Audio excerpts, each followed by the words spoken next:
अस्सलाम वालेकुम व्यूअर्स। हाँ तो कैसे हैं आप? आज के व्लॉग में मैं आपको वेलकम कहती हूँ, जिसमें हम एक पार्क में हमें ये देखें माशाल्लाह लोग भी सैर व तफरीह के लिए आए हुए हैं। कमेंट करके मुझे ज़रूर बताइएगा कि ये कौन सा पार्क है।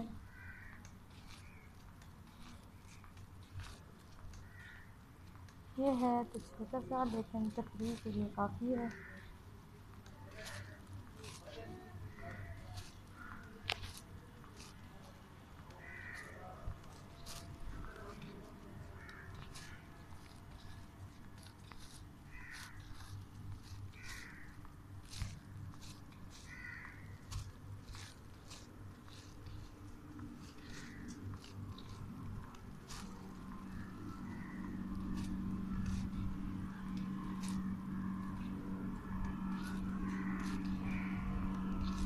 ये देखें भाई साहब पानी लगा रहे हैं और परिंदे भी काफ़ी इंजॉय कर रहे हैं।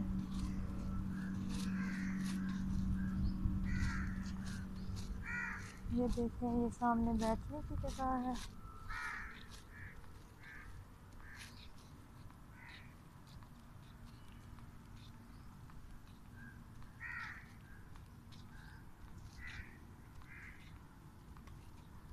ये देखें, ये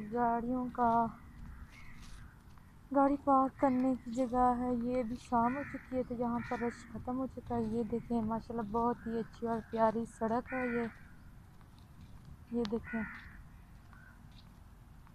वीडियो को लाइक और शेयर ज़रूर कर दीजिएगा ताकि मैं आगे नेक्स्ट अच्छे से अच्छे व्लॉग बना सकूं। और प्लीज़ मेरे चैनल को भी सब्सक्राइब ज़रूर कर दीजिएगा ताकि मुझे हौसला बढ़े अच्छे से अच्छे व्लॉग बनाने का। Subscribe my channel. Thank you for watching.